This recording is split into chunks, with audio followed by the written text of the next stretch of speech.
Hello, this is Brian Paulson with Greater Twin Cities United Way. Welcome to our webinar this afternoon with the Benchmarking Project. Really excited to share this work with you all out there and excited to see our response to the webinar. It seems like there's broad interest in this topic, so if our registration provides any check on the pulse of things, this is really exciting good work. So excited to have folks join. Also wanted to say that we're pilot testing some of our own technology here. This is fairly new technology to Twin Cities United Way, so appreciate your patience as we become more familiar with it. Our speakers today are much more familiar than we are here at Twin Cities United Way, so appreciate your patience with us. First, I'll be just doing a welcome and introducing folks to some of the logistics of our webinar this afternoon. My name, again, is Brian Paulson. I'm the Director of Innovation Strategies here at Twin Cities United Way. I've been involved in work with job training programs for quite some time, and increasingly Twin Cities United Way is looking at this as a core strategy related to pathways out of poverty. And excited about how this discussion today might forward our efforts, both as it relates to understanding impact as well as understanding how we can pursue continuous improvement. Second, just wanted to share with you kind of our general planned agenda for the day. So some pieces here related to the webinar and the logistics. We do have folks' lines muted from our end, so if you do have any questions throughout the presentation, how we're going to ask that you do that is that you either use the raise hand function that you should see on your screen or the chat box. We'll open up lines occasionally to ask questions of our presenters. And also wanted to just quickly note that we are recording our discussion today. We had a number of folks who are interested in the discussion who will be watching that at a later date who weren't able to join today. So I thought it might be helpful to share a little bit about why Twin Cities United Way is so excited about this body of work and how we're hoping it might help inform some of our community investments. We here at Twin Cities United Way have adopted the community impact model. We are now measuring standard outcomes and measures of success with our grantees. One of the goals that we do focus on is income, specifically through job training programs, so we do have a few key performance indicators related to that work. But this ultimately does help us ensure that we are measuring the right things and kind of key performance indicators, and that's aligned with a national body of work that's thought deeply about the measures of success in job training. I think this could be a really cool opportunity for United Ways who maybe haven't yet adopted a community impact model in the hope to have some more common metrics. This would be a really great place to start from my perspective. Also is the measurement in context. I think one of the things that we're oftentimes lacking is whether or not the performance that we are measuring is good. We don't have a whole lot of context outside of our grantee portfolio to judge that against or to think about measurement and outcomes in the context of others performing. So this would provide some of that context related to some of the national work, as well as working with our grantees to understand their performance within the context of others. We do a whole lot around reporting of information in, but we don't do a whole lot of reporting back out to agencies as it relates to their performance, how it might compare with other peers, locally and nationally, and there's a big call for that, and we've had a number of providers who have expressed that interest. Third is that accountability piece, and I think we do with our community impact model here at Twin Cities United Way anyhow, I think we do a lot around accountability. I'd like to see us get involved more in continuous improvement. So instead of just understanding some of the impact of these programs, understanding what programs are doing to innovate, to continually improve their process, and how we can use some of the data that we do collect beyond accountability into some of this continuous improvement. So a lot of opportunity from what I've come to learn about the benchmarking project and how it could support some of those efforts. So we are really excited about this. We do hope that this might take root in our community as it relates to a body of work in supporting nonprofits and building capacity, but we are also still in the exploratory phases. So if any of you is interested in further information, happy to talk with you further. Have my contact information. Email is the best way to reach me there at the bottom. With that, would like to introduce our speakers and get out of the way here and share this exciting work with you all. We have 3 speakers today. Janine Laprette from the Corporation for a Skilled Workforce, which is where this effort is now housed.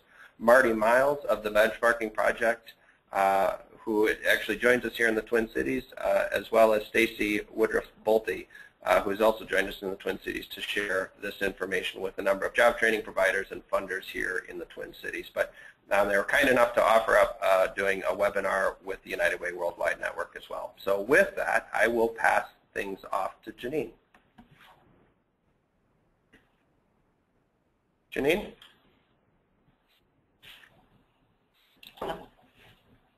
Gotta love technology. Do we have Janine maybe muted? No, she's available. Hello, this is Janine. Can you hear me? Here we are, yes. Okay, great.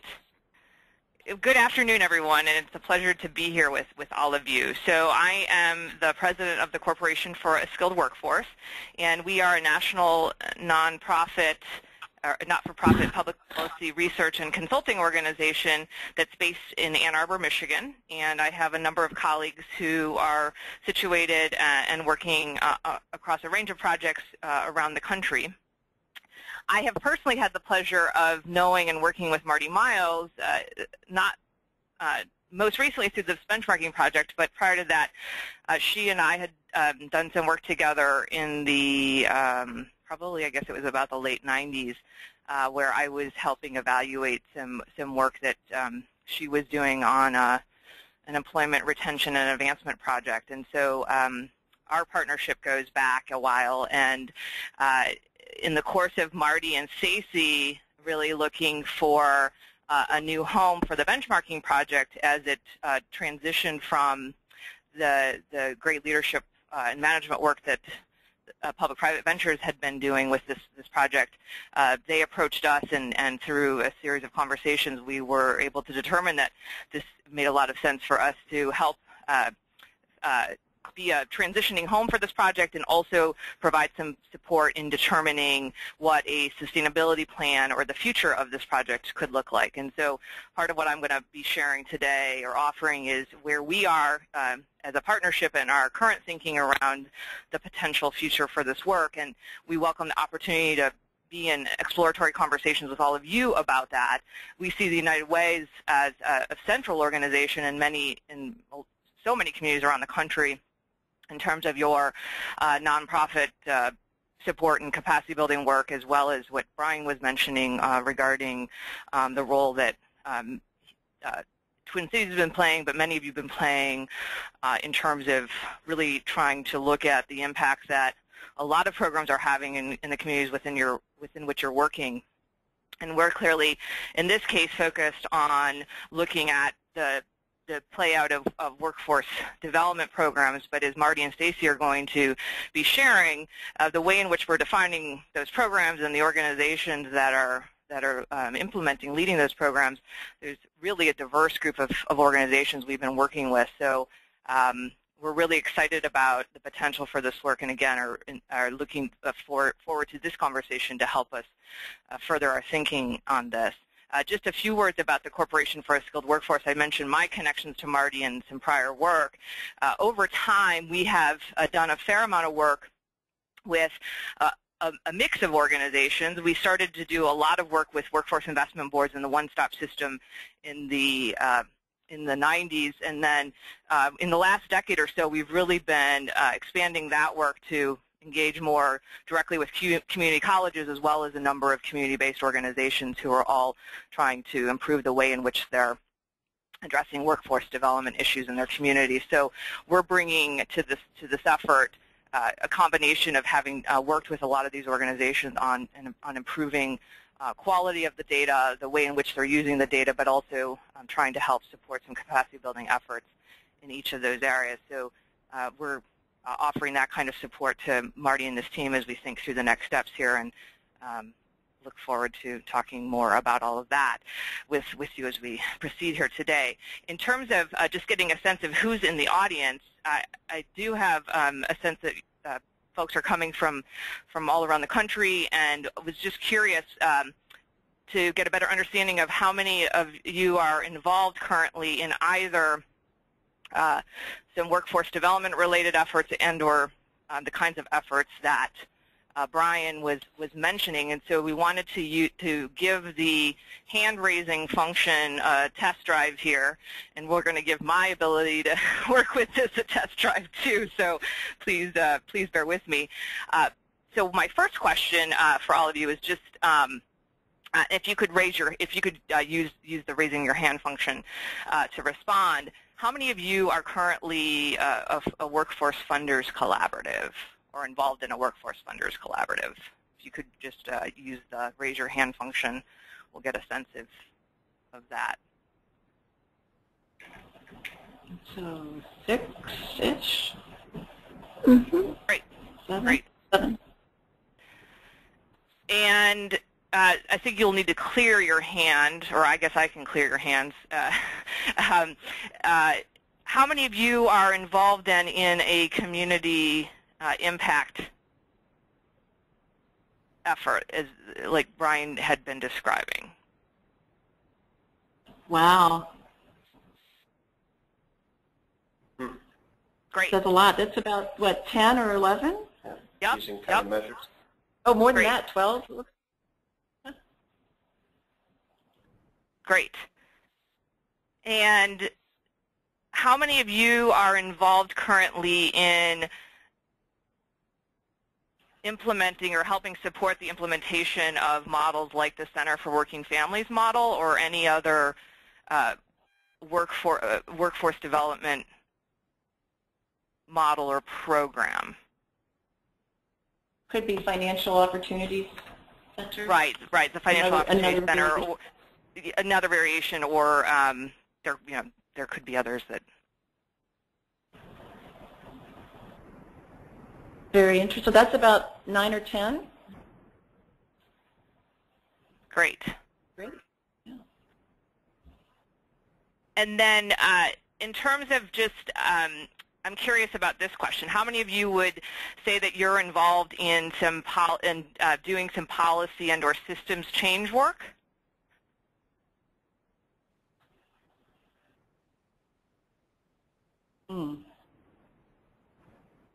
Almost everyone.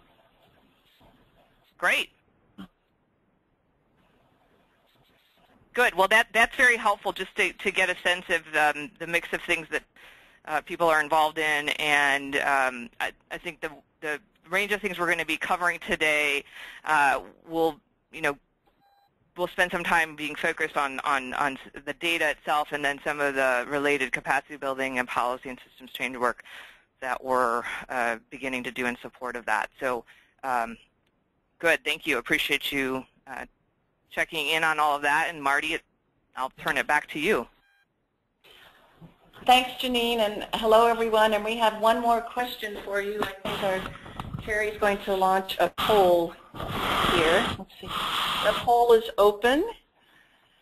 And the question is, how easy is it for you to get good data as you try to understand and compare your workforce program outcomes on a 1 to 4 scale, from very difficult to very easy?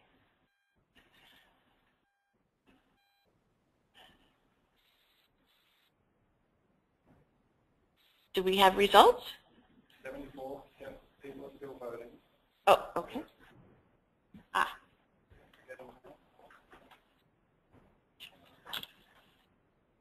80% of people have voted, 75% say difficult. Difficult. Can you show the others? Yeah. Okay. I close the poll now. Actually, Oh, still voting? Yeah. It says that organizers don't vote. Okay. Difficult. All right, so I can close it. You can close the poll and we'll publish the results. All right. So it looks like, my goodness, 76%, over 3/4, are saying it's difficult to get good data, and 18% say it's even worse. Very difficult to get good data. And I think that that's just a quick way to, I think, demonstrate what has been a dilemma for many of those funding workforce efforts for a long time, and it's that same difficulty that inspired really the work of this project at the initial request of the Annie E. Casey Foundation almost 7 or 8 years ago.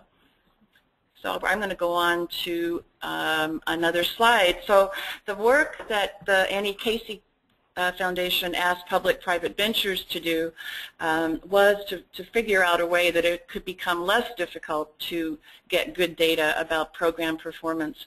And so what we want to do today is I'm going to just give a very quick overview of the project. Stacy will talk about the data that we have found in the last 4 or 5 years that has been collected and some of the key themes from that data that begins to answer the question of how programs across the country are performing.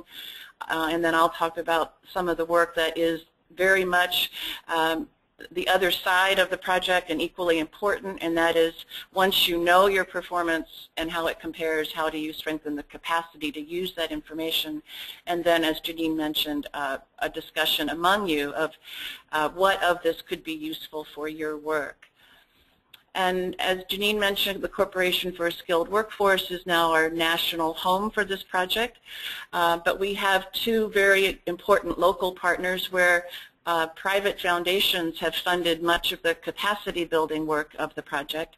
And so we're housed as part of the Chicago Jobs Council in Chicago with grants from a number of local foundations, and also at the Workforce Professionals Training Institute in New York City, again with grants from the Workforce Funders Collaborative in New York. The project has always had multiple questions it was trying to answer. The first one of those questions was, how do our outcomes, my outcomes as a program, our outcomes as a city, how do they compare? And so from earliest on, the work of the project was to collect data through a survey and to create reports that individual programs could get that were confidential to help them see how their outcomes compared to similar programs. Likewise, a question has been, what is good performance? We've taken the data from the last 5 or 6 years of data collection, and we'll be publishing a report very soon in the next month about the themes that we're finding in the data, but also what seem to be sort of some initial benchmarks of performance or levels of performance that you could expect from programs with particular characteristics, or at least that they tend to produce. And this is what Stacy will talk about. To know performance levels is to beg the question of, well, what does that tell us about effective practice? And so another piece of this project has been working with all of the participating organizations online, interviewing high-performing organizations to create some package of guidelines that could be used for organizations about good practice. And we're in the process of working on that, and I'll say more about that later. The question then, how can we strengthen our culture around data, both understanding the importance of it and then using it as a learning tool? That has been the real focus of capacity building activities that I'll talk about later, workshops and forums and very intensive improvement work. And then finally, the project has always intended to inform policy. And one of the lessons that we are really keen to share is the importance of the kind of benchmarking activity, and as you look at outcomes and attempt to make decisions about investment. It's also, though, been important for us to make a statement and to work on issues around shared outcome measures, shared definitions, and so we'll talk a little bit about that. So I'm going to turn it over to Stacy, and she'll talk about who are the organizations that have participated so far in this data collection and what we've learned.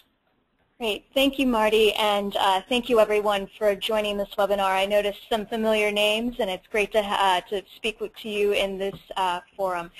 So as Marty mentioned, we are in the process of getting a report that we've been working on based on the data collected in the benchmarking project out. That report should be out in the next month or so. We will make sure to add everybody to our distribution list. As a result, I'm going to quickly walk through some of the points that are in that report and also give you some context around the data collection. So you're, of course, welcome to ask questions when we pause in a few minutes, but some of this information will also be in print very soon and available for you to take a look at. So I think it's important to note that this data set, this benchmarking data set, is primarily composed of community-based organizations. About 92% of the 200 organizations that have taken part in the project are CBOs. We do have a handful of community colleges and workforce investment boards, but really this is a CBO-driven project.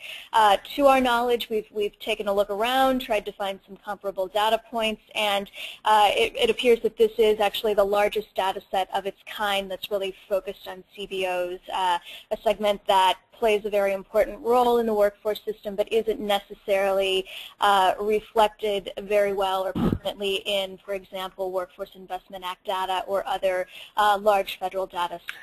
So as I mentioned, we have 200 organizations from across the United States, and among those 200 organizations, we have data on 332 one-year program cohorts. The median size of those program cohorts ranges, or the median is 175 participants, but it really ranges everywhere from about 25 participants served per year up to over 10,000 or so served per year. So a pretty wide variety of program types and sizes in there. 2/3 of the programs are multi-service organizations, and about 1/3 are focused primarily on workforce services.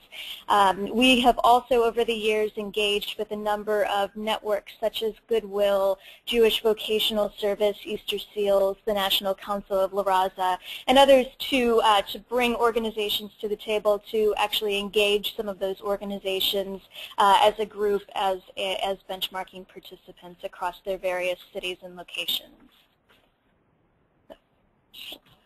Thanks. Moving on to the next slide. So this survey, the survey that we have administered over the last few years contains about 100 questions, a little over 100 questions. The data that we collect are in aggregate, and as I said before, it's on a one-year group of enrollees. We ask a number of questions about demographics, the services that are received or that are provided by these programs, both the type and also the duration of those services. We ask some questions about the organization providing these services, both the type of organization and the size, the length, the number of years those organizations have provided workforce services. And then, of course, we focus on outcomes. I guess one of the ties that really binds this group is that all of the organizations participating are submitting data on programs that have as key outcomes job placement and job retention. And that's job retention at 3 months, 6 months, 1 year, depending on whatever the relevant benchmarks or benchmarks is. We also ask a number of questions about definitions and for example, how do you define a job placement? Does the individual need to be on the job for just 1 hour or for a number of days and earn a minimum wage or work a minimum number of hours per week? So once those data are submitted online, we end up, and I will show you an example, we feedback reports customized for each organization to give them a sense of how their program is doing relative to other similar programs. Okay. So as I mentioned, that tie that binds is really around the outcomes of job placement and retention, but how the programs in the benchmarking project reach those outcomes varies widely. So taking a look just quickly at this, this chart, you can see that nearly all of the programs provide some kind of work readiness service that might be case management or job readiness training, self-directed job search to all of their clients. About half of the programs use as a core strategy skills training. Another third also provide some kind of work experience as part of their program, and that might be internships or on-the-job training or transitional jobs.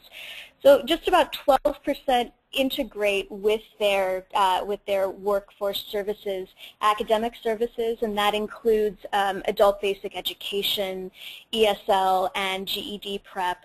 And it's worth noting another 12% use mentoring as a key strategy, engaging their participants with mentors. So just as we have a variety of services represented, service strategies represented, we also have programs, some of which focus on very specific populations.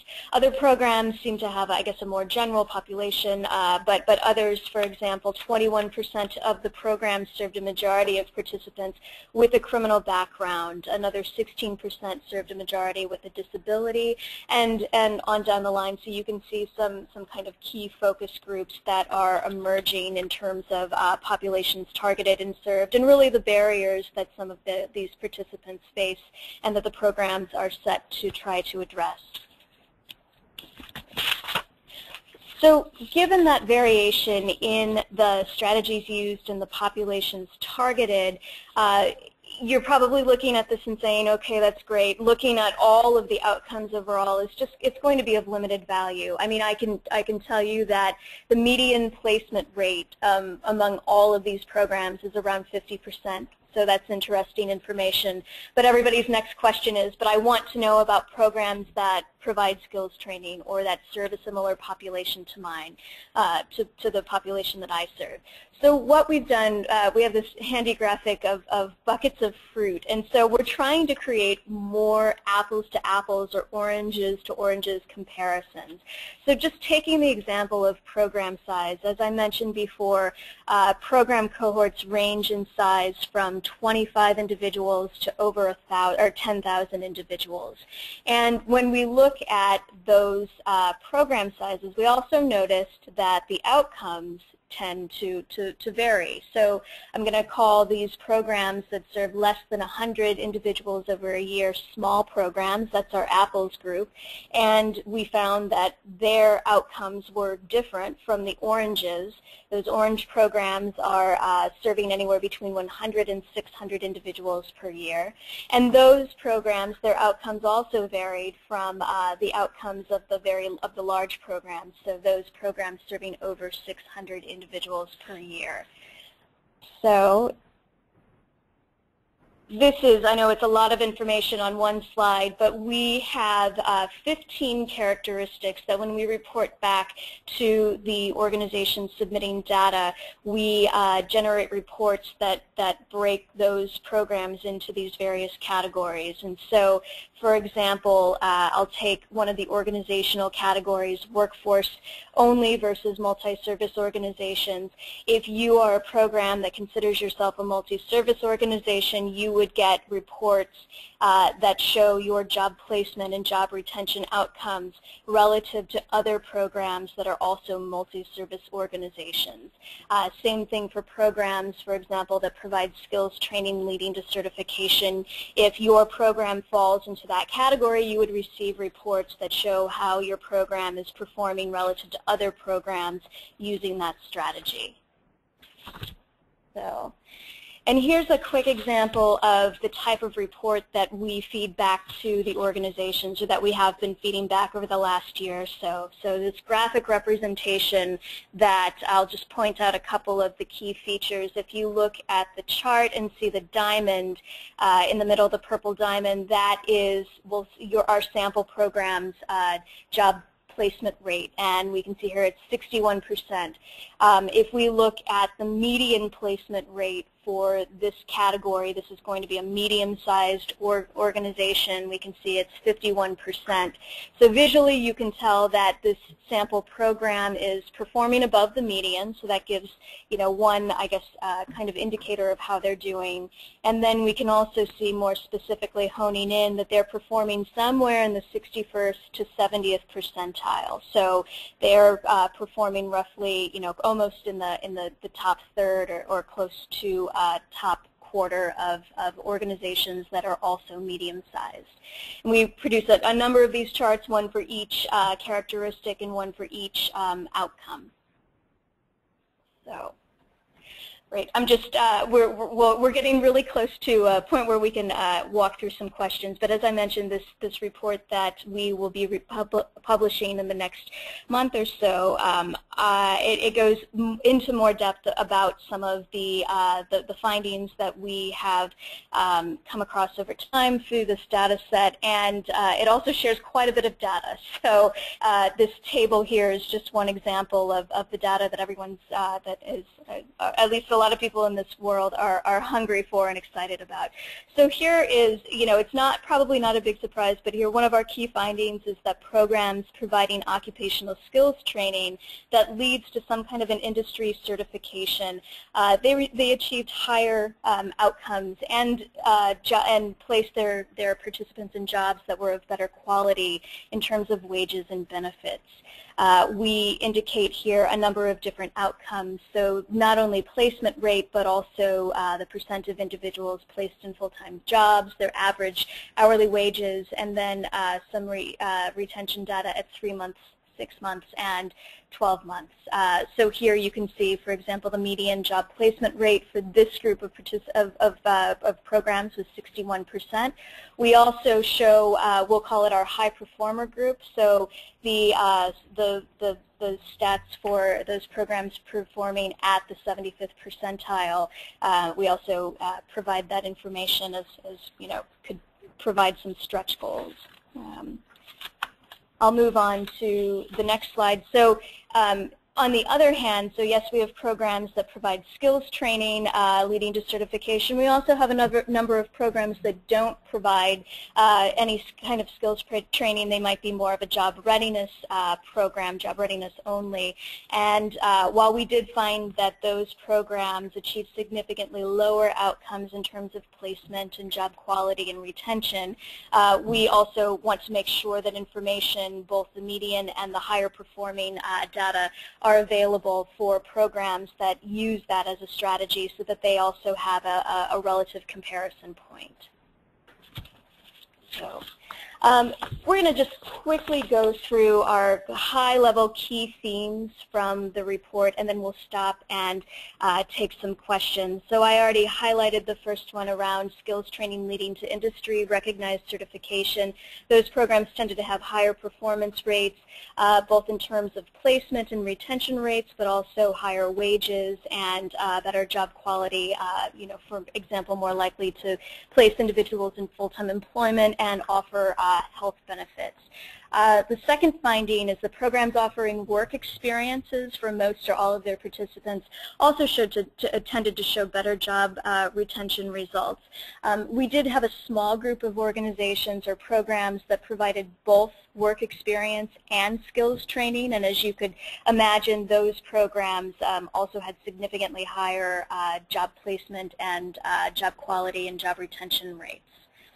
The third finding, that pre-employment programs of longer length tended to place participants in higher quality jobs. They also showed better job retention rates. Not all of these programs provided skills training, but many of them did. So again, we have some kind of compounding factors that tend to, you know, show up in these key findings over and over again in terms of, I guess, the full scope of a program strategy. The last finding on this slide is that programs offering post-employment services to most or all of their participants tended to have both better placement rates and retention results. I thought it was interesting, just in the growing focus on job retention, we did have a couple of programs indicating that they follow up with participants for up to 5 years. Now that's not the norm, but I think there is a growing number of programs providing those types of services for 1 year or 2 years versus just kind of as needed or immediately after completion. All right, so last slide with these themes. So programs that serve smaller number of enrollees per year, and you saw that chart earlier, and those with lower rates, lower ratios of participant to staff tended to show better placement and retention results. You can imagine that it allowed for more one-on-one time, more in-depth activity between staff and participants, and you know, some of these programs also provided skills training and more intensive services. Programs that had no selectivity in who they enroll tended to have significantly lower outcomes. An example of this, a number of the programs that fall into this category served TANF, or they targeted TANF recipients, and so they, you know, had to, I guess, take anyone who came their way who qualified and weren't able to be as selective. But again, an important factor, programmatic factor that that programs don't necessarily have control over, so it should be taken into account as one that may or may not, or that may impact outcomes. Programs that were in organizations that solely focused on workforce development services tended to show slightly better results than those in multi-service organizations. Again, we did see that those programs that were workforce only tended to provide skills training, but we also saw that they tended to serve individuals with fewer barriers to employment. So again, important factors to take into account when looking at those outcomes. Looking at a couple of the population factors, so programs where over half of the participants had a criminal background showed lower job retention rates, but their job placement rates were about equal with programs that didn't tend to focus on individuals with criminal backgrounds. And finally, programs that serve primarily young adults, here defined as age 18 to 24, they showed higher job placement rates, but those jobs were frequently not full-time positions. They paid lower wages, they were less likely to provide health benefits, and the retention rates were not significantly different. And the retention wages, of course, were still lower. They didn't see significant wage gains across the time. It's a lot of information. Thanks for bearing with this, and again, you can read more in depth very, very soon. Thank you, Stacy. This is Marty Miles again, and we wanted to take this time to get some of your questions about the data that is currently in the benchmarking project data set. We're hoping to build on this and expand it, and but would love your questions that you could pose now, and that could be either by raising your hand or with the chat function. Yes, and curious, we're going to unmute folks at this point, or? Okay, so if you raise your hand, we'll unmute your phone. So, Galiana has a question? Galiana needs to enter her PIN in order to use the phone. I just sent that to her, or she can type in. So Galiana, there's one more step of entering the PIN into your phone so that we can hear you, or you can put your question in the chat. Does someone else have a question in the meantime?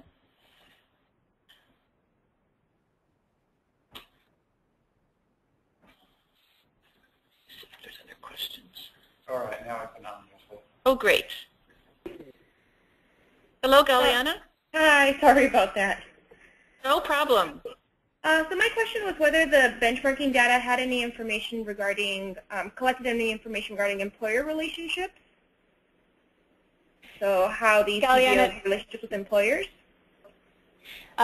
Great question, great and timely question, and I'll have to say, so we started collecting these data, I think, 4 years ago, and we did have a few questions about employer engagement, and I have to say, if we were to do this over again, we would probably redo those questions. We would ask them in a different way. It's not to say that we didn't find much, I guess, in terms of, you know, details on what those types of services were, or if those services were more or less associated with differences in outcomes. So we asked a question about what types of services they did provide. Right. So and it was more of a yes or no response, and then also a room for verbatim. But it hasn't. It's you know, not data that was really, I guess, well suited for this type of analysis. But and the other question we did ask was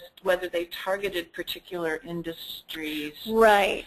And to see if they're placed, you know, in terms of how that connected to their placements. But as Stacy said, on the other side of expansion of sector work, we'd probably ask several more questions. Exactly. Thank you. Other questions, please feel free to raise your hand or type into the chat.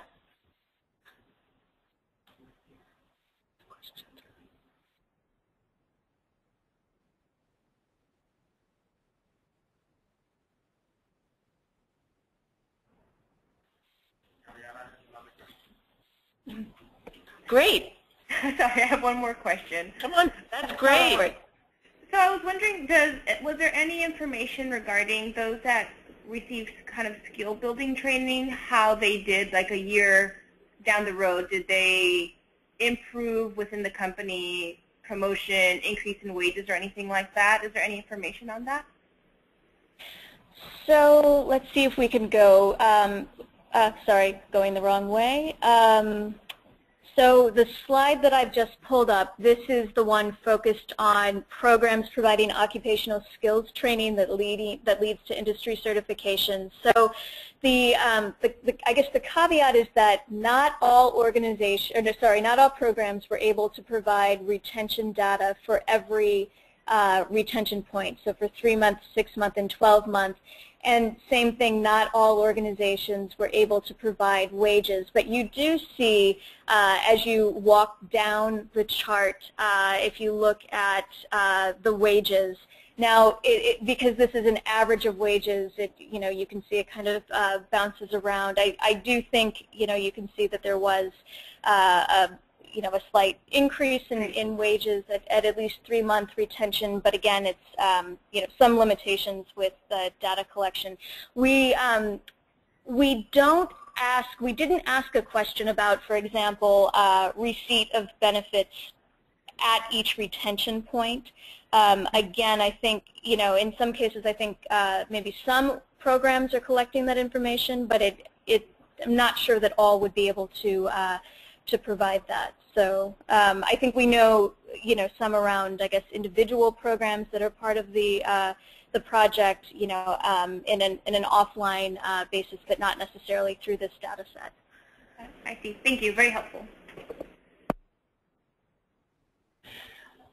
So we also wanted to get any feedback from you about how having this kind of information, such as the charts that you were just seeing on a number of other program characteristics, how that might be useful to you and to the work you're doing in your community. Would love to get your feedback on that. Or, as Galiana has already suggested, what are some other things you'd want to explore if we were to do this again? There was a question from Rachel in the chat. Oh, great. In the chat. Okay. Okay. So we have a question from Rachel about speaking to the benefits that providers have talked about or mentioned as a result of their participation. Do you want to start that, Kate? Sure. So I'll start from a data point of view, because I think we will touch on those types of questions with the capacity building work. So I think one of the benefits is in terms of the scope of questions that we have asked. We asked, for example, I think a battery of about 17 different demographic characteristics. And it's been, you know, a learning experience for us in that, you know, how do you differentiate between we don't collect this information, or you know, we just don't have anyone who fits that characteristic. We've heard from providers, you know, I never thought to ask about, for example, homelessness, or certain characteristics that once they started collecting that information, they were able to, I guess, fill in some blanks or learn more about their participants. So in one sense, it's been, I guess, a learning experience in terms of types of questions that they might add to their own intake processes or other ways of collecting data. One of the other benefits has been in receiving these reports. So, you know, it's we provide quite a few reports on each of these characteristics, and I think in some cases, a program's kind of relative ranking has been a surprise. Either it's validating and they say, oh, we thought that we were doing pretty good, and now we're among a group of what we would call our peer organizations, and that's great, that's validating. Now, you know, we feel pretty solid. Others have said, wow, this is really surprising. We thought that we were doing well, and then we see in comparison to other organizations that are like ours or other programs like ours, you know, we're maybe not doing quite as well. And so it kind of spokes that inquiry around, well, what are we doing that's different, or how could we improve? How can we use this data to kind of, you know, reflect on our performance? How can we use both these data and this benchmarking network to kind of understand what are best practices for programs like ours or programs that serve a similar population? So it, I guess, you know, you could say it's helped to build that culture of inquiry around data for some of the organizations, and I guess, you know, help to create next steps. How do we improve? How do we, you know, use data to improve? Marty, do you have other additions? No, I would just validate that it again helps people focus their efforts. An organization might see that they're comparing very well with, say, the 3-month retention outcome, but then that same organization discovers that at the 6th month they're actually comparing below the median, and so this says, oh heavens, we need to take a look at what are we doing in that 3 to 6 month area that might need more attention, and so it's been a useful focusing for them. Plus, it answers questions that they want to answer for themselves, and their board wants to know, and their funders want to know. It's been useful for them telling their story. Yes. Oh, I'll echo that. I've noticed a number, at least I'm in New York and working with New York organizations. I know many of them, for example, have referenced the benchmarking project in their results, in their reports to funders, or in their proposals to funders. The cost of, you know, big evaluations is high, and we've seen this project as a way to do another form of assessment in terms of a reference point against a larger group that I think begins to get at what are areas of strength and weakness, perhaps without the cost of a real, you know, deep evaluation. It might then spur you in the direction of an assessment on a particular topic. Are there any other comments about either how this could be useful for you and your community, or other things you'd like to explore in the data if you could? Any other questions? Looking for hands. If not, then I think we'll go on to the next part, and you can always ask other questions on this as we move forward. We want to switch from, once you have the data about how your outcomes compare and generally what is good performance for your context, your bucket of peers, how is it that you use the data internally as a form of improvement, as a tool for learning? And so we have one more poll we wanted to do to get your perceptions on this. And the question is, how would you rate the overall capacity of the providers that you work with to use data for learning and improvement?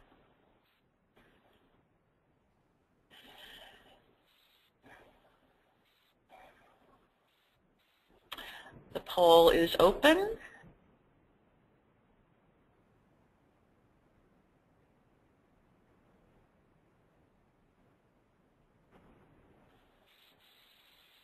If you didn't catch that, 1 is poor, 5 is excellent.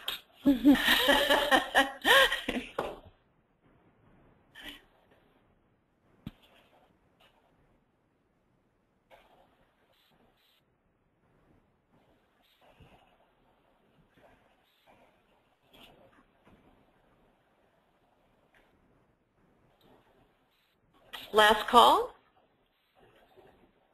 60%. This is a tougher question.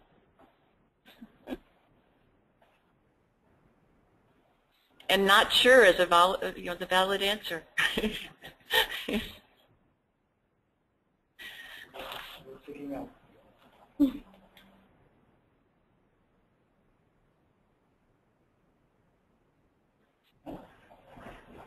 we show results? All right.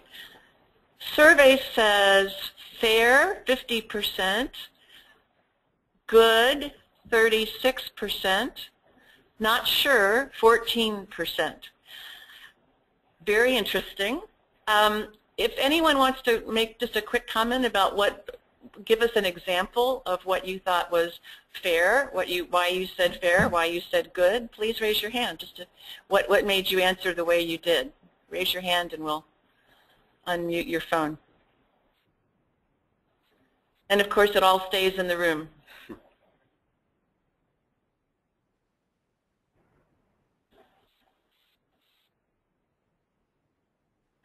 Or not. Okay. Yeah, and I think this is Brian from Twin Cities United Way. I think the survey follows kind of the experiences. We have a number of organizations here in the Twin Cities who are very effective at this work, but they tend to be larger, fairly sophisticated organizations that oftentimes have their own data systems, etc. It's sometimes some of the mid-sized organizations or smaller organizations that might be somehow either community-specific or specific to a certain population that will sometimes have challenges in interpreting that data and just simply having some of the infrastructure needed to understand data and how to use it around continuous improvement. Great. So survey follows. Good. Well, that's good to know. Thank you, Brian. Rachel just made a comment. Oh, there is a comment. Let's see.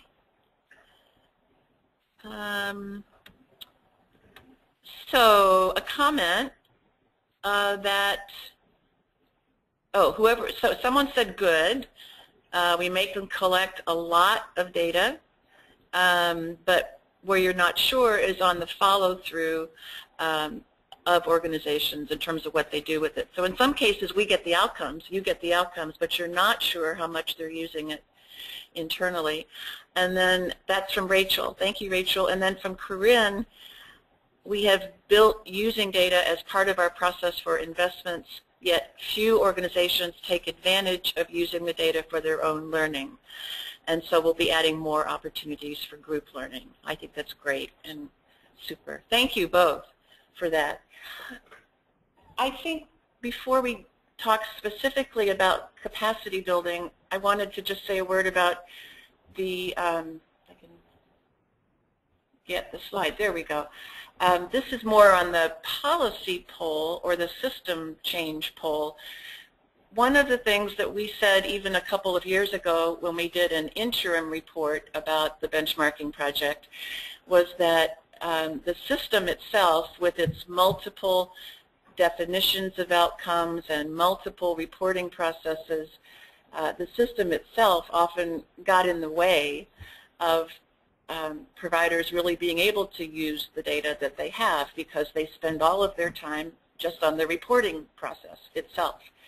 And that as most programs are funded through multiple sources, that this was a real issue. And so part of the work of the project in our two focus cities to date, New York and Chicago, has been on trying to find ways to make local collection and reporting of data more consistent.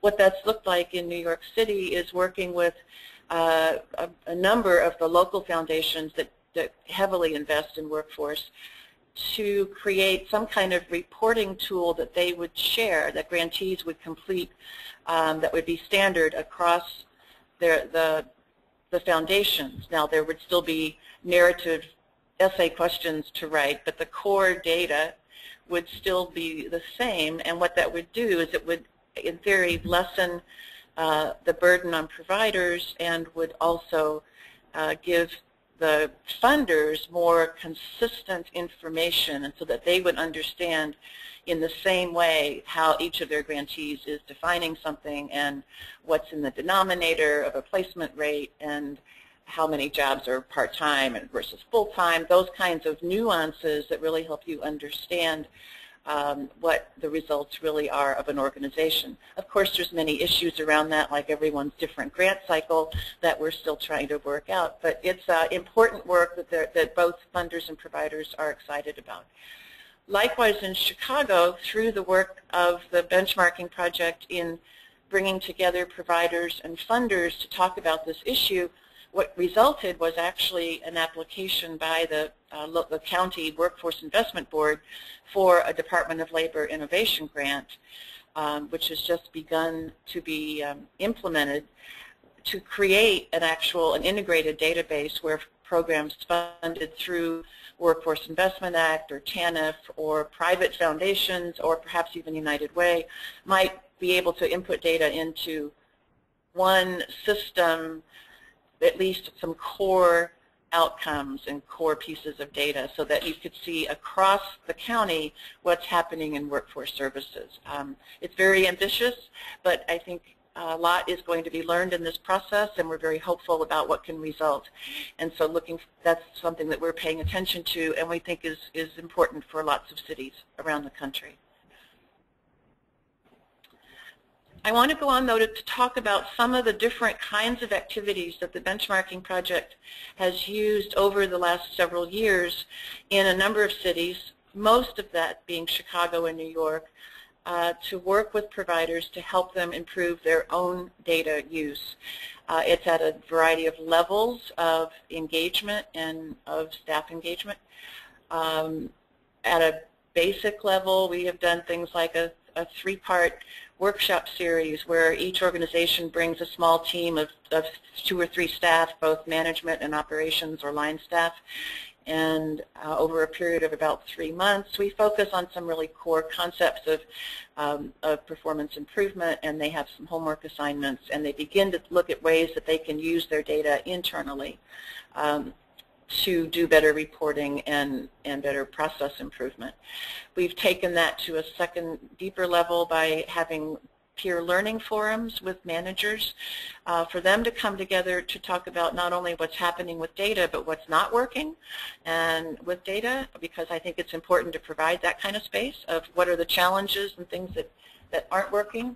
And these forums have focused on particular areas, like what's working in the area of recruitment, or what's working in the area of work readiness preparation, and how can we better measure whether someone's work ready, or how do we better measure how well we're engaging employers. So they focus on particular aspects of the program, as well as issues like data quality and databases. We've also done, as I mentioned before, some national work that is still in process to document what we're learning from both research and higher performing benchmarking organizations about some of their core key practices. I'll say a word about that in a moment. The most intensive work that we've done has been with organizations on a particular improvement project where they're focusing on an area such as recruitment or skills building or employer engagement, and they've set particular goals for what they want to, how they want to improve those areas, and they meet together as a collaborative of organizations to compare notes and do additional practice sharing. As part of the project, we have done some technical assistance for individual organizations to help them identify the data that matters to them and how they would most want to use that. And then finally, we've done some work in New York with young adult serving organizations for them particularly to look at those kinds of interim milestones like program attendance or skill gains in literacy that are just key to reaching a GED attainment or a job or some of those important goals that often take longer for young adults. In each of these activities, they're the same kind of core concepts or lessons that have come from our work. it may sound obvious, but one of the first lessons is to have organizations take a look at how do we get our staff internally to agree on what data matters to us, not what data matters to the funders, but what data matters to us in terms of our operation. And of course there's a lot of overlap, but tying it back to their mission and understanding what part of that then is not only the long-term goals of job placement and retention and advancement on the job, but also, number two, what data matters in terms of the short-term results that we intend to produce. What do we intend to do in terms of recruitment, in terms of skill gain, in terms of work readiness, and finding ways that an individual's particular role in the organization is connected to the big picture by the results that that person or team produces. That's really been a key to this work. And then there have been helping organizations look at how they keep their own internally, keep their data visible, both their long-term results as well as their progress data, how they make reports really useful, not just for directors and funding directors and the boards, but reports that are really useful as a management tool to better manage workflow. A fourth thing that has been key to this capacity building work is having them think about how do they not just take the data reports and put them on the shelf or put them away after the staff meeting, but how is it that there's ongoing reflection on what the data is telling us? What's the story behind the data? What are the questions it raises that we want to learn more about? The hunches we want to test maybe about what could be affecting a particular result. Getting staff into that inquiry mode and ways to do that. In the capacity building work, we're focusing on an action research approach, meaning that you're not waiting for a year to see results, but that you're focusing on results that you can look at every week, every month, and starting with small pieces of your operations and doing an incremental kind of improvement work, because it's this that allows, and this goes to number 6, it allows leadership to be engaged, but it also allows your frontline staff to be engaged in using data. And I contend that frontline staff are the key because they're the source of good data. And to the extent that they're engaged in work in tracking data that's meaningful to them and in seeing results that are meaningful to them, that's where program improvement and capacity really gets built. Finally, what we've learned is that there is a real benefit to facilitating and structuring sharing across programs, even though there's always competition between programs that we found in our work in New York and Chicago, that opportunity to share about challenges related to practice and to challenges related to data is extremely helpful to accelerate learning, to accelerate improvement, and creating a safe space, which may mean the funder's not in the room, but often it allows people to talk about what they need and acknowledge what's working and what's not working. But that's really critical. As is number 8 there, that making sure that there's frequent opportunities for funders and providers together around the same table to talk about what's behind the numbers. The data is just the starting point for the conversation, and to look at how reporting could be simplified and what is it that we both want to learn about what's happening with our participants. I wanted to share this sort of overwhelming graphic with you, which is just to say, it just points a quick hint of work that's happening in the benchmarking project as we speak on identifying guidelines for good practice.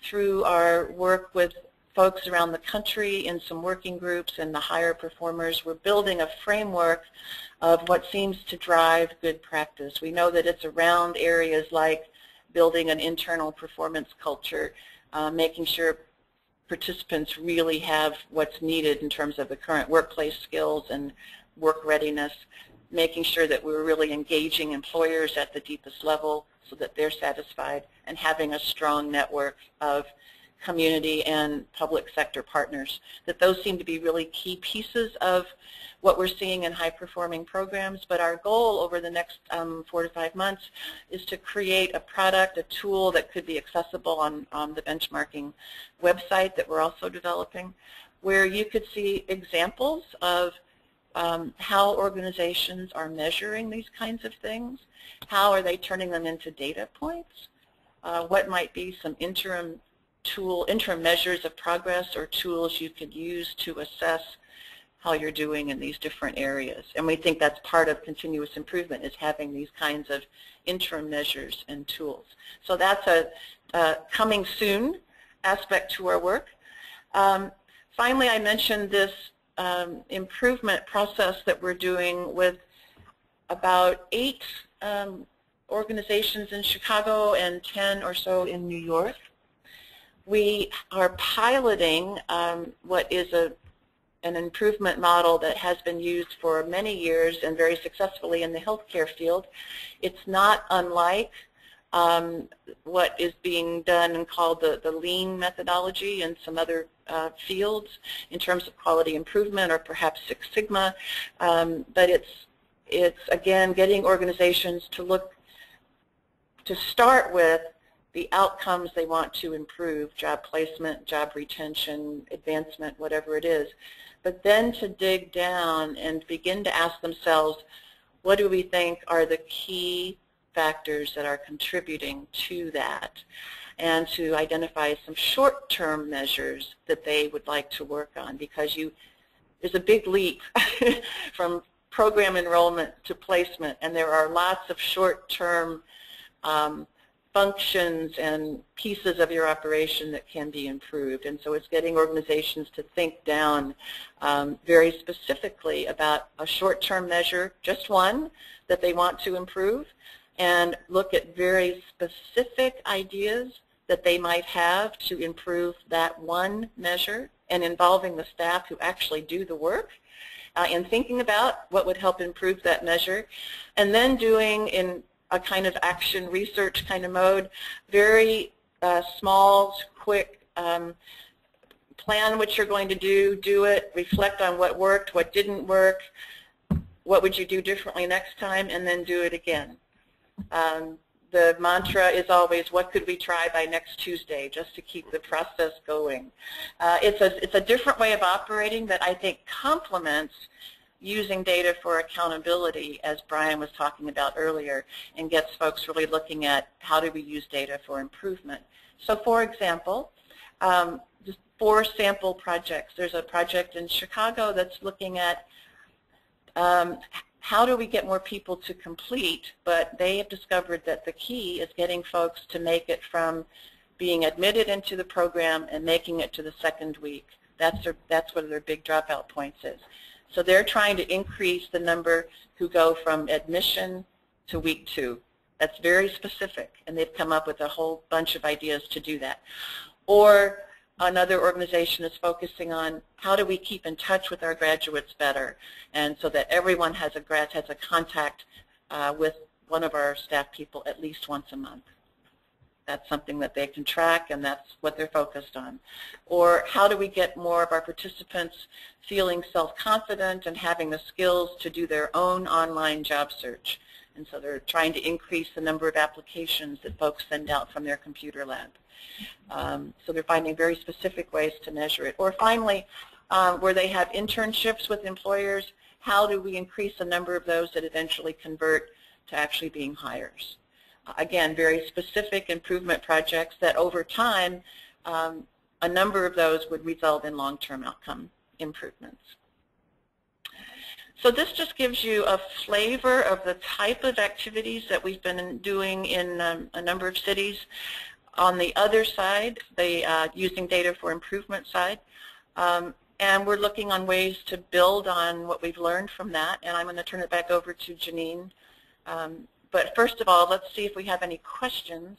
Janine, you go ahead and go first, then we'll do questions. Janine, go right ahead. Great, thank you. So just wanted to give you all a sense of where we are in terms of our thinking about the next steps for this work and the future of the benchmarking project. We have been beginning a process of looking at other data-related initiatives around the country that are in play, as well as looking at a mix of capacity-building technical assist strategies that we know various organizations are trying to offer, make available to community-based organizations. And through that process, we're still coming back to, it seems to us that there is still a need and an opportunity to try to leverage and build upon the great work that's been done to date with the benchmarking project. There's certainly other initiatives that many of you may have been connected to, such as the National Fund for Workforce Solutions and the funder collaborators that have been created or being established in a range of communities, and the strategies and data collection associated with that. There's certainly the data collection and capacity building work that's associated with some of the work that's going on through the Center for Working Families model is another example. So we're trying to take into account all of that that's already underway, and again look for opportunities to leverage this benchmarking work and begin to build upon it. But we think there's strength and value in taking this opportunity to really help create a framework and a way for cities and organizations within cities to start to engage around this, because our sense is that from a federal policy and funding perspective, as well as from a state policy and funding perspective, that the more unified voice that can be created and the more unified approach to working with the data and building capacity across multiple organizations and communities will help us all move farther faster, and will, in this sort of more resource-scarce environment, will help hopefully open up more resources, but also look at ways to better use the ones we've got. So the future for this work is really, it's got sort of we've got 5 goals outlined for this, and one is to take the data and the benchmarks and the survey process and the data set and really try to improve that overall. And so Marty and Stacy started to talk about some ideas we have for doing that, and we're going to be looking for a lot more input on that front, certainly. And then, again, taking the data set and the tools that have been created so far and looking at ways to start to engage a combination of providers and funders in looking at how the reporting work that they're engaged in, as well as the accountability and capacity building work, could be connected or linked up, both, again, within cities and communities, but also across communities. The third goal is to then continue to support the capacity building and technical assistance work that Marty's outlined, and that would continue to take the form of working deep within communities and within sets of organizations, and also trying to begin to provide a more robust platform or vehicle for sharing resources nationally and helping organizations engage in more online learning related to all of this. And then the fourth point here, the fourth goal, is really to focus then all of these efforts in some way too on how can we use the data work as well as the capacity building work to inform what policy and system level changes we can all be working toward at the local, state, and federal level. So those are some of those are the goals, and Marty, I guess one question I had just in relation to what you're going to be asking is, as folks have listened to how this project has played out, I am really curious what connections, if any, if people are seeing to both the data and any capacity building work you're involved in, whether it's tied to the National Fund for Workforce Solutions or the Center for Working Families model or the community impact model that Brian mentioned earlier. So if someone has a response to Janine's question, again, you can raise your hand or do something in chat. Yeah, and as folks prep, either raising your hand or speaking in the chat function, just thinking that I'll speak again from our perspective here at the Twin Cities United Way is I think we've increasingly, as we moved into this community impact model where we're measuring uniform metrics and looking at kind of key performance indicators, one of the things that we've also asked ourselves and been pretty critical internally, which is good, is how effective are we as a grant maker in supporting continuous improvement of grantees and being a partner in these efforts with grantees, that it's not an exercise around competitive funding, go out and compete with one another and just simply report back outcomes to us, but how we approach this in a truly partnership way. So I think that's a big opportunity in thinking about how we can work with organizations to understand impact and to look at kind of continuous improvement efforts, moving from accountability to capacity building.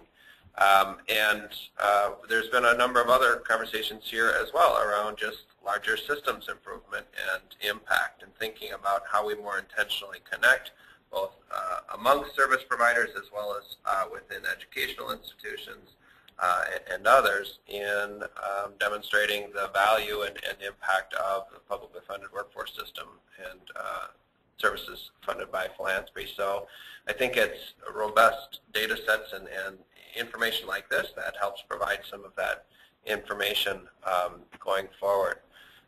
Some of the next steps in our conversation in the Twin Cities is Marty and Stacey will be presenting to a number of our service providers tomorrow to gauge their interest and participation. We've had a number of programs who have been involved, who have absolutely sung the praises of this work and spoke to how it has helped them improve. So this really came onto our radar because of service providers. So we'll be convening our funded agencies tomorrow to hear a bit more about it. We'll also be convening local funders. So we do have pretty significant interest amongst a core group of local funders who may be interested in supporting some of that. I also wonder if, as a network, we can look at how we partner with the Corporation for Skilled Workforce, the benchmarking project, on looking at kind of the national scene as it relates to fundraising opportunities, where maybe this is a cost-sharing venture where United Ways brings some amount of local funding, and then we jointly approach some sort of national funder or funders to help us implement capacity building within multiple regions. So that's kind of some of the thoughts here, but interested to hear what other folks are thinking or how this might add value to their work. So we have a couple of comments here.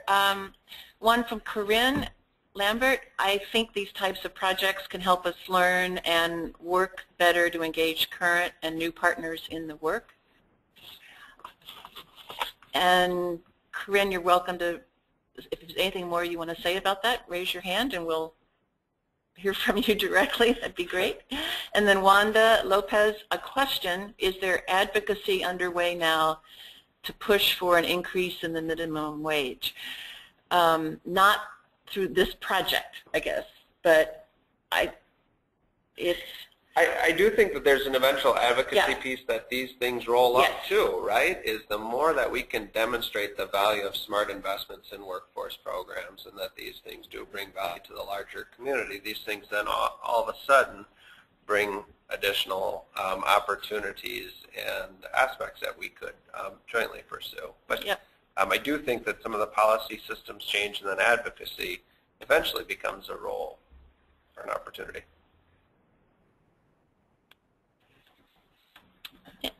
Any other questions or comments? So Corinne put a hand up. Oh, Corinne. Okay, let's see. We read. Oh, Corinne, there you go. Yeah, yes, I'm speaking up. I think the more. Corinne, where are you from? Des Moines, Iowa, United Way of Central Iowa. Super, thank you. I think the more data and information we have and talk about what we've learned from that, I think that will engage more people, and including policy work, because I think we've learned a lot from what we've done that has started to influence policies and laws in our state. Great. Thank you.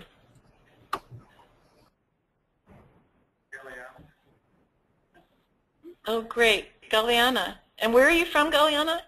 I'm from United Way of the Bay Area. Excellent. Thank you. So I know that I think this would definitely be helpful. We have the SparkPoint centers that are modeled after the Centers for Working Families model.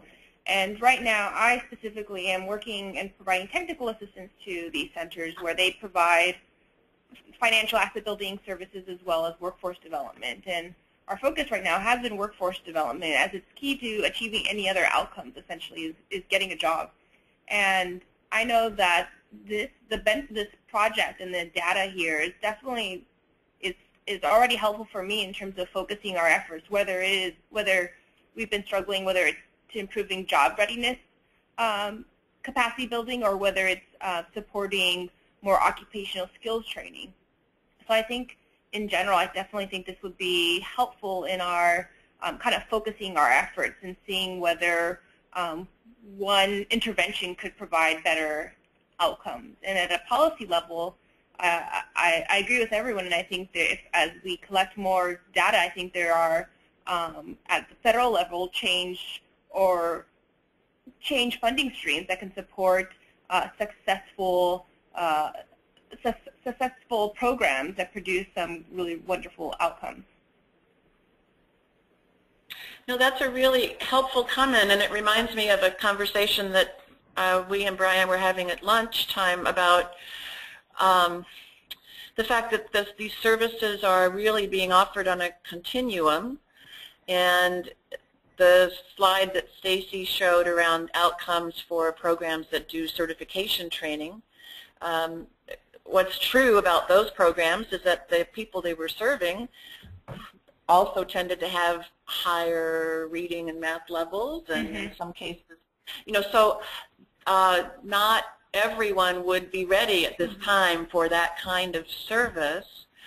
It might be appropriate for them to be in a short-term job readiness program because of other things that they're needing to be working on at the time, and so. But what's useful is to know that each of those efforts is important, but it's helpful to have, I think, data to know what kinds of outcomes are likely to occur in terms of what we're seeing in the benchmarking information. I think that's really useful information that we haven't had. Exactly. Yeah, and you can just imagine a community of multiple providers. I mean, the data that has come out of the benchmarking project and just how significant it is already, you could imagine a regional strategy that would have the opportunity to inform larger policy, be it at state level or federal level, and thinking about things like WIA and how we do measure specific outcomes, and how a group like this could help inform that discussion. I also saw the wheels turning for Stacy and Marty as they heard Bay Area. Thinking about February in Minnesota, we asked them to come to Minnesota, and when Bay Area comes up, I can see the wheels turning over here. Well, and actually, we've done. There's been some really great work happening that I think in the Bay Area on a number of these fronts, and one of them is a real interest on the private funder side, at least, to doing some of this. Making reporting more consistent, and so I got the opportunity to be in a meeting where that was being discussed as something that was intended. So yeah, there's I would great agree. stuff happening. As a person that I work with a lot of the data on a day-to-day basis, and it would be great if we can kind of continue the conversation and think about developing or continue the conversation about thinking about building at least some regional standards, or at least some common sense of definitions would be great. That is, yeah, absolutely just huge. That has been enlightening to dig deeper into, is understanding how we do define data, what bounds we set around it, and connecting with others is just such an opportunity to have, that connection to other people who are thinking deeply about these things. Let's see, thank you, Galyana. Yes, this is Janine from CSW. Great. Go ahead, Janine. Sorry, I just wanted to reinforce that we're currently doing some work with the U.S. Department of Labor, where we've been providing technical assistance to over 200 grantees around the country, and we've been using and have introduced to them a critical success factors framework, which very much aligns with this benchmarking work. And we've been using that to help determine technical assistance needs and really use that to raise the performance level of all of the grantees. And so I think the Department of Labor is certainly starting to see value in not just focusing on the common measures and sort of some of the outcomes, but also these more interim and process-related critical success factors. So we are starting to see some traction. And so, again, these are indicators that we're all kind of on a good track here, and how is it that we can align some of our efforts and really work in a more unified, united front. So Brian, I know unless we have other questions, maybe begin to identify some next steps? Sure. So next steps from our perspective, we do plan on sharing this information. Imagine we can send out PowerPoint and some additional materials as follow-up.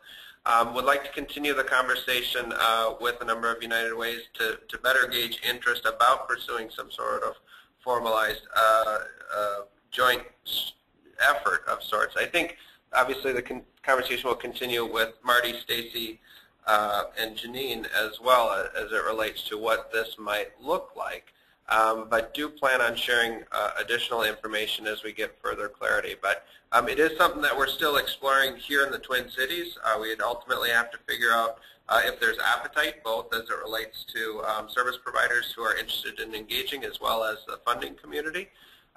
It will be something that we're pursuing pretty seriously, and we've identified funds for our own region. I think it's identifying a few other regions that may be interested in exploring further and potentially participating and learning a bit more about some of the way that we might resource this work. Anything to add? I think, no, it's been really a great opportunity to talk with you. Thank you for this. Look forward to talking further. Yeah, absolutely, and we'll share further information with this group. As I said, we are recording this. A number of other folks have expressed interest, and we'll continue to coordinate with United Way Worldwide on how to best disseminate some of that information about the opportunity. So just wanted to wrap up, and thank you all for joining us. Thank you for your expressed interest and your time today. If you have any questions, concerns, or anything, please do feel free to contact me directly. And we've also provided information here on contact information for the different presenters today, and imagine they'd also be happy to talk further if you have any questions. But with that, I think we will wrap up. Wish you all a good afternoon, and look forward to continuing the conversation. Thank you.